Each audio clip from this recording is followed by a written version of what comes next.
সন্দেহজনক ছিল। জি, আটকানোর পরে উনি বলছে যে এটার মধ্যে জরুরি সরবরাহ। গাড়িতে কি লেখা ছিল? গাড়ির মধ্যে কি লেখা ছিল? জরুরি ওষুধ সরবরাহ লেখা ছিল। আমার সন্দেহ হয় ও গিয়ে লাইসেন্স চেক করে, আমার লাইসেন্স ঠিক আছে। আমরা এটা চেক করতে চাই, উনি চেক করতে দিবে না, তখন দিবে না। উনি বলতেছে যে এটার মধ্যে ঘর বাড়ি চেঞ্জ করার জন্য কিছু দোকান আছে। প্রথমে যখন আমরা জিজ্ঞেস করছিলাম যে এটার ভিতরে কি আছে, এরপর যখন আমরা চেক করার কথা বলি উনি চেক করতে দিবে না, জোরপূর্বক ওনার গাড়ি আমরা আটক করি। যখন চেক করতে যাই তখন দেখি আমরা সব রাষ্ট্রীয় সম্পদ, এই দেখেন অ্যান্টনি জেনারেলের, আওয়ামী লীগের এইসব জিনিস ওনারা এক জায়গা থেকে আরেক জায়গায় স্থানান্তর করছিল বা পাচার করছিল, এরকম কিছু। তো উনি আমাদের ভুল তথ্য দিতেছিল। আচ্ছা, আপনারা কি ড্রাইভারকে আটক করেছেন? ড্রাইভারকে আটক করে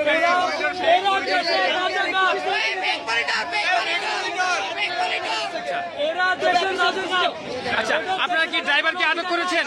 ড্রাইভার কোথায় আছে? আপনি কি এই গাড়ির ড্রাইভার ছিলেন? আচ্ছা, এখানে কি হয়েছে বলুন তো? এগুলো কার মালামাল? কার বাসা এটা? কার বাসা? আপনি কার আন্ডারে আছেন? হ্যাঁ, এই যে আপনি এই গাড়িতে এই মালগুলো ঢুকাইছেন, কে অনুমতি দিচ্ছে? কে ঢুকাইছে? হ্যাঁ, আচ্ছা আচ্ছা, কে উঠাইছে? নাম কি তার? আপনাকে যে কে উঠাইছে আপনার নাম কি? আপনি যে এই মালগুলো উঠাইছেন সে তার নাম কি? কোন কোম্পানি? কোন কোম্পানি গাড়ি? কোন কোম্পানি? হ্যালো, আচ্ছা, হ্যাঁ, লাউড দাও। আরে আমি আপনার বাবা বলছিলাম, একটু তাড়াতাড়ি আপনার প্রোডাক্টগুলো নিয়ে যান। হ্যাঁ হ্যাঁ হ্যাঁ, ভালো ছেলের মতো এসে নিয়ে যান। এখন কি মালিক ফোন করছে? গাড়ির মালিক? আচ্ছা, আমরা কথা বলবো ড্রাইভারের সাথে। আপনি নিশ্চয়ই জানেন এই মালগুলো কার এবং ফাইলগুলো কার, কে গাড়িতে উঠিয়েছে? কেন জানেন না? আপনি ড্রাইভার। আস্তে, আপনি একজন ড্রাইভার, আপনি একজন ড্রাইভার, আপনি নিশ্চয়ই কারো আন্ডারে চাকরি করেন। তাহলে সেই লোকটার নাম কি যার আন্ডারে চাকরি করেন? ফয়সাল স্যার। উনি কি করেন? এই কোন ওষুধ কোম্পানি? নাম কি ওই কোম্পানি? ওই কোম্পানির নাম কি? হ্যাঁ, তাই আপনাকে যে এই মালটাই দিছে, কে উঠাই দিছে? উনি কে? বাসার লোক। সে আপনার কোনো সমস্যা? ড্রাইভার, ওষুধ সরবরাহ আপনি বলেন কেন দিলেন? আপনাকে যখন আমি প্রথমে ধরছিলাম, আচ্ছা, এক মিনিট, চুপ থাকেন, আপনাকে যখন আমি প্রথমে ধরছিলাম আমি জিজ্ঞেস করছিলাম সুন্দরবনের ভিতরে কি আছে। আপনি আমার সুন্দরবনে যখন দিচ্ছে ওষুধ আছে, মেমো দেখাইছে ওষুধ। তা আমি খুশি হলাম যে না থাক, ঠিক আছে। তারপরে মনে সন্দেহ লাগলো কথাবার্তা শুই না। তা আমি বললাম যে গাড়িটা তো চেক করি। উনি বলে যে না, চেক করা যাবে না, নিষেধ আছে। আচ্ছা, আমার সন্দেহ হলো ওষুধ যেহেতু আছে চেক করা যাবে না, সমস্যা কি? আমি যখন আমার ছোট ভাইদেরকে বললাম গাড়িটা চেক করা হবে, চেক না করে ছাড়বা না, উনি একটু উতলা হয়ে গেল। উনি বলেছে যে আবার জিজ্ঞেস করি, বলে আপনার কোনো ক্ষতি হবে না, আপনার কোনো ক্ষতি হবে না, আমরা আপনাদের প্রোটেকশন দিব। কি আছে বলে? পরে বাসার যে জিনিসপত্র আছে। আচ্ছা, জরুরি ওষুধ সরবরাহের গাড়িতে কে আপনার বাসা বাড়ির জিনিস সরবরাহ করে আমাকে বলেন। আচ্ছা, আমরা একটু কথা বলবো ড্রাইভারের সাথে যে আপনি যে লোকের মালগুলো নিয়ে আসছেন সের গন্তব্য কোথায় ছিল? সেই মালগুলো কোথায় নিয়ে যাচ্ছিলেন? কোথায় নিয়ে যাচ্ছিলেন? কাশিমপুর, আজিমপুর কার বাসায় নিয়ে যাচ্ছিলেন? আপনি কোনো ঠিকানা জানেন নিশ্চয়ই? আজিমপুর কার কবরস্থানের পাশে কার বাসায়? বাসার অ্যাড্রেস কোথায়? আচ্ছা, কে ফোন করছে? নাম্বারটা দেন, ফোন নাম্বারটা নোট করো। ফোন নাম্বার নোট করো।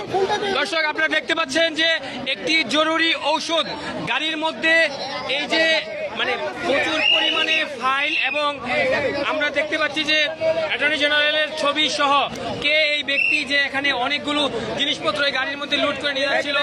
আমাদের ছাত্ররা, বৈষম্য বিরোধী আন্দোলনকারী ছাত্ররা রাস্তা পাহারায় এবং ট্রাফিকের দায়িত্ব পালন করছিলেন। এই মুহূর্তে এই গাড়িটিকে তাদের চোখে সন্দেহ হয়, সন্দেহ হওয়ার তাকে চেক করতে গিয়ে গাড়ির মধ্যে বিভিন্ন ধরনের এরকম মালামাল জরুরি ওষুধ গাড়িতে পেয়েছে। তো আমরা কথা বলেছি ড্রাইভারের সাথে, এগুলি রাষ্ট্রীয় সম্পদ, এগুলি আমরা আটক করেছি এখানে। তো ড্রাইভার বলতে পারছে না যে, আপনি কিছু বলেন।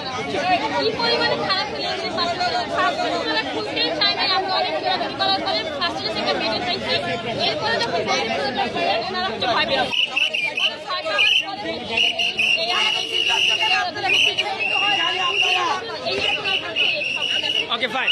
তো আমরা এই মুহূর্তে কথা বলবো, ভাইয়ের নামটা বলেন।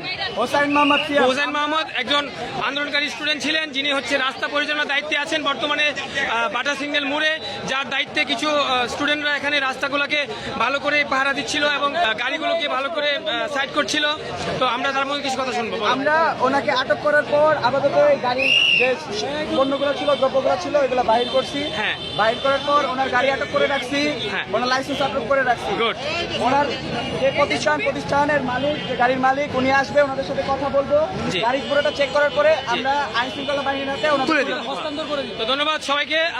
আমরা দেখতে পাচ্ছি যে এখানে যে গাড়িটি আটক হয়েছে, এখন যেই পরিমাণ মানুষ এখানে আসছে এবং বিভিন্ন ধরনের যে সরকারি document নাই। সব কিছু সরকারি ডকুমেন্টস আমরা দেখতে পাচ্ছি।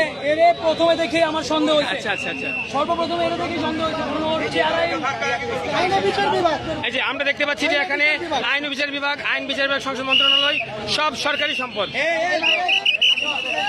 এখন এই মুহূর্তে আরো দেখতে পাচ্ছি বাংলা অ্যাটর্নি জেনারেল টোটালি। হ্যাঁ, এখানে উক্ত গাড়ির মধ্যে সুপ্রিম কোর্ট এবং আইনি অনেক ডকুমেন্ট পাওয়া গেছে। আমরা দেখবো যে গাড়িটির মধ্যে কি লেখা ছিল। এই যে আমরা দেখবো যে গাড়ির মধ্যে কি লেখা ছিল। দেখি একটু side দেন। গাড়িটি ছিল হচ্ছে, আমরা দেখতে পাচ্ছি যে এই যে সেই গাড়িটি, যে গাড়িটি ছিল অ্যাড্রুক লিমিটেড,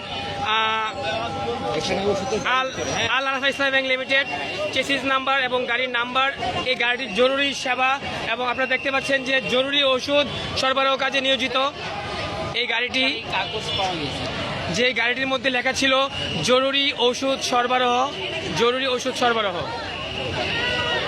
প্রচুর পরিমাণে এই গাড়ির ভিতরে বিভিন্ন ধরনের সরকারি ফাইলপত্র এবং বিভিন্ন ধরনের মালামাল পাওয়া গিয়েছে।